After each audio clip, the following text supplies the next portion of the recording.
파라다이스 집은 2016년 9월 파라다이스 본사 사옥이 자리한 장충동에 문을 열었습니다.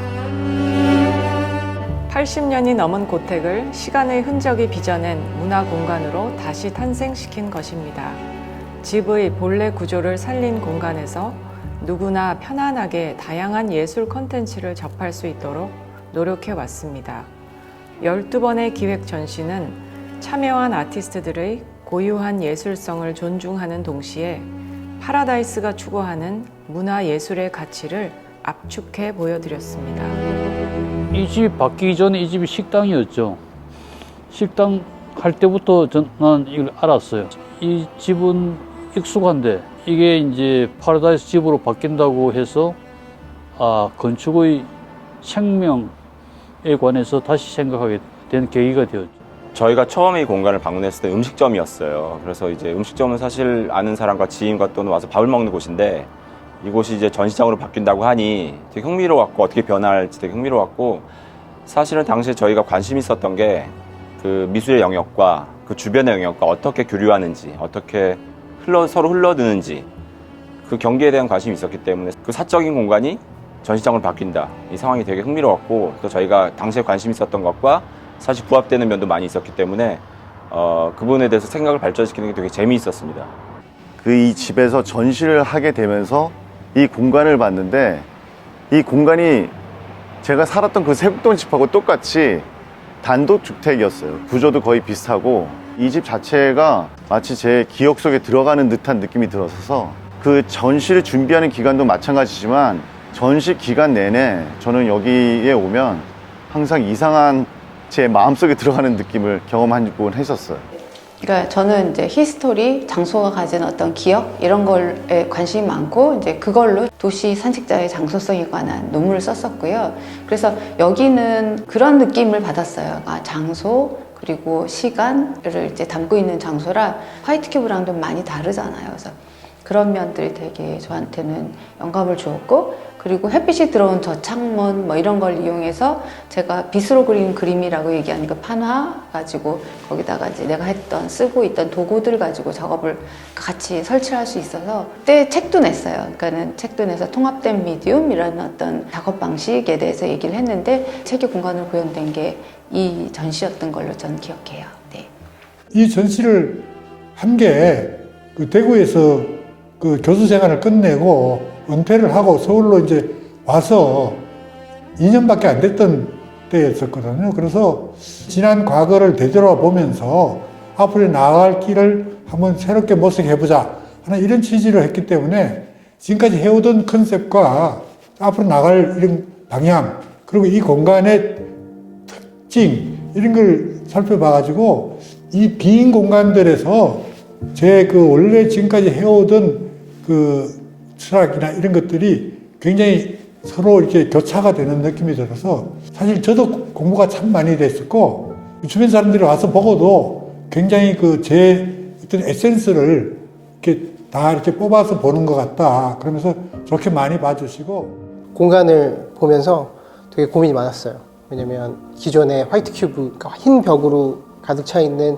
전시장들이랑 다르고 실제 집이기 때문에 이 집을 어떻게 구성을 해야 되는지에 대해서 또 어떻게 하면 더 효과적인 설치를 할 수 있을까에 대해서 굉장히 많은 고민을 하다가 집이라는 곳은 사실은 사람들 개개인에게 굉장히 특별하고 개인적인 공간이라고 생각을 하기 때문에 저의 개인적인 이야기를 동선을 좀 잘 구성을 해서 우리가 걸어가는 순서대로 이야기들을 제 개인적인 이야기들이 잘 펼쳐지고 그래서 이 끝방에 다다랐을 때는 어떤 제가 하고자 하는 이 전시를 통해서 하고자 하는 이야기의 귀결을 할 수 있는 그런 식으로 구성을 했던 것 같아요.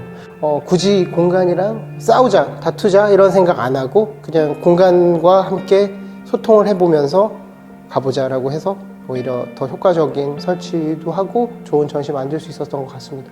이 공간 자체가 우선 집으로서 역할을 했던 공간이었어요. 그래서 제가 제작을 할 적에 집에서 있는 사물로 보여주기를 저는 기대를 했었어요. 예를 들면은 샹들리에라든지 카우치라든지 스툴이라든지 항아리라든지 그런 것들이 그냥 집에 있는 집기 같은 느낌의 형식을 띈 물건들을 전시를 하는데 그 전시된 물건이 역설적으로 사물로 보이지 않고 그 공간을 지배하는 어떤 생명체로서 미술품으로서 내용적으로는 스스로 지배하고 형식적으로는 그 공간의 한 규칙에 있는 사물이긴 하지만은 그런 것들을 하려고 노력을 했었고 그런 게 굉장히 의미가 있었다고 생각합니다.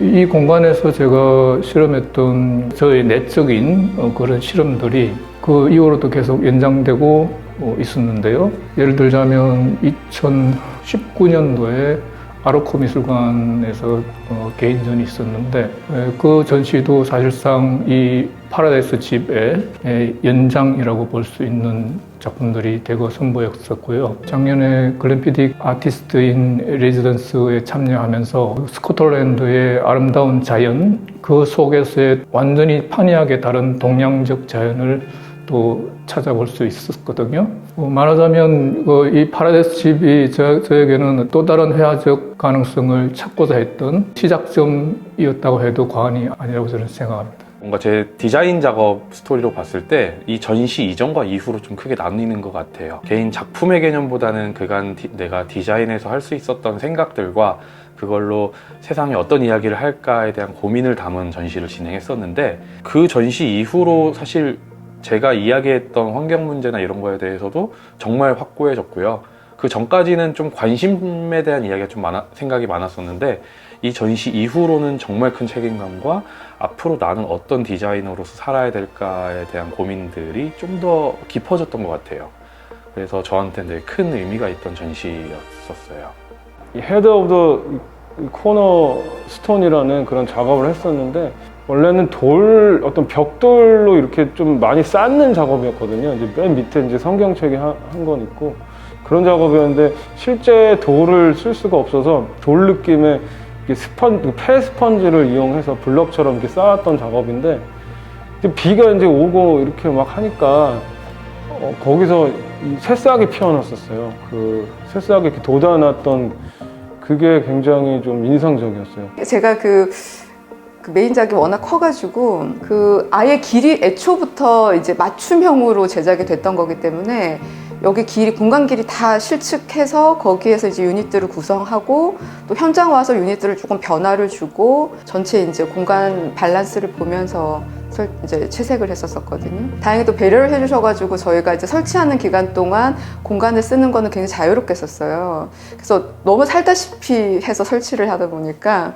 나중에 정말 제 집 같더라고요. 느낌에 너무 오래 이곳에 있었어가지고. 파라다이스 전시를 하면서 책임감도 많이 느꼈고 작업에 대한 집중도라든가 고민하고 해야 되겠다는 그런 게 많이 있었죠. 그리고 파라다이스 전시 끝나고 난 다음에 정말 너무 감사하게도 제가 외국 전시를 4군데를 더 했어요. 그래서 파라다이스 전시를 하면서 많은 분들이 좋아해 주셔서 또 외국 전시를 하는 거에 또 이렇게 한국 공예를 알리는 거 자신감을 더 가지고 당당하게 나갔던 것 같아요.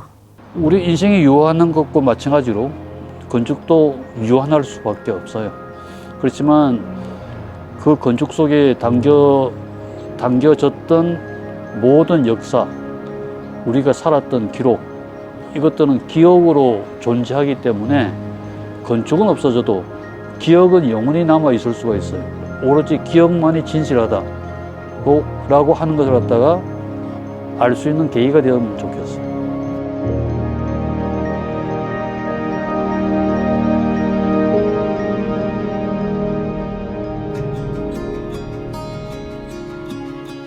장충동 파라다이스 집은 파라다이스가 시도한 첫 번째 문화 공간이었습니다. 이곳이 예술을 담았던 따뜻한 장소로 많은 분들이 기억 속에 남았으면 좋겠습니다. 앞으로도 파라다이스는 예술 공간의 문턱을 낮추고 누구나 내 집처럼 편안하게 예술을 즐길 수 있는 문화예술 거점 공간을 확장해 갈 것입니다. 파라다이스 집의 가치를 이어갈 새로운 행보에도 여러분들의 기대와 관심 부탁드립니다.